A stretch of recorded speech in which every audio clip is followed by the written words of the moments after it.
Well, you're going to love our next interview. Of all the people that we managed to track down in the Hajj is a Hollywood movie actor, Omar Reagan, now a Muslim. Thanks so much for joining us. You've acted in the movie Rush Hour 2 as a double for Chris Tucker. Tell me about how you went from Hollywood to Hajj. That's an amazing journey in itself. Yeah, when you put it like that, it kind of, I don't know. It's the first thing that comes to my mind, like, wow, how did I get here?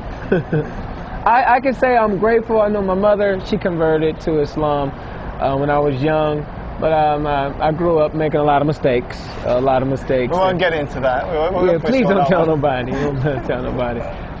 But then I started working, and I was always raised to be a good person. And then I joined up with this group called the Canadian Dawah Association, which I ended up being the program developer for it, and we started doing little functions like Stop the Violence and things in Canada and things in the U.S. And then they said, hey, we're sending you to Hajj. And I was like, what? And I didn't feel like I was ready, so I started trying to study, and I came last year.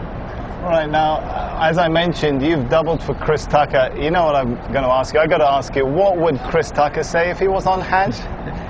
He'd probably say something like, hey man, it's a lot of people and they pushing me. No, he can't say.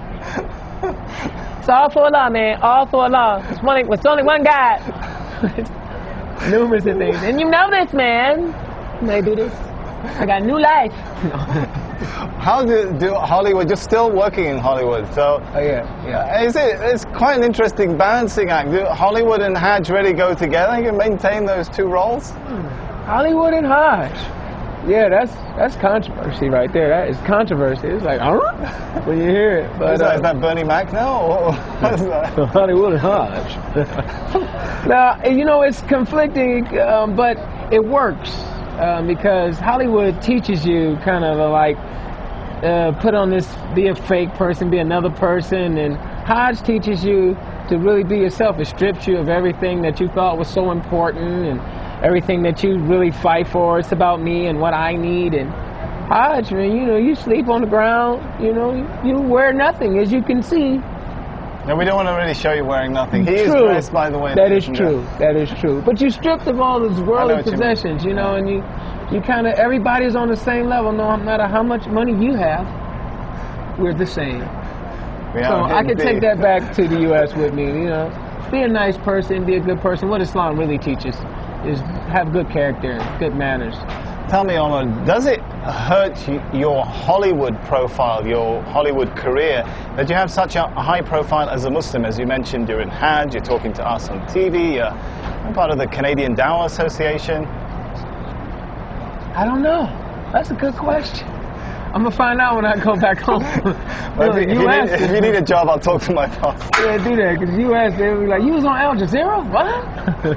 I'm like, they love us. It's been good talking to you, Omar Reagan. It's been good talking to you too. I'm going to let you get back to the other rush hour. This is more like rush hour 10. It took us about 3 hours and 15 minutes to get you out here. I don't want to even think about how long it's going to take to get you back. Yeah, what is the opposite of rush hour? Slow motion over here, boy. You can't go nowhere. It's just too many people. They in mountains and everything. It's beautiful though. It is beautiful. Omar Reagan, you have yourself a beautiful Hajj and a safe trip home. All right, nice talking to you. Man. Thank you. We'll be continuing the coverage from the heart of the Hajj in the days to come, but for now I'm going to hand you back to Imran in the studio.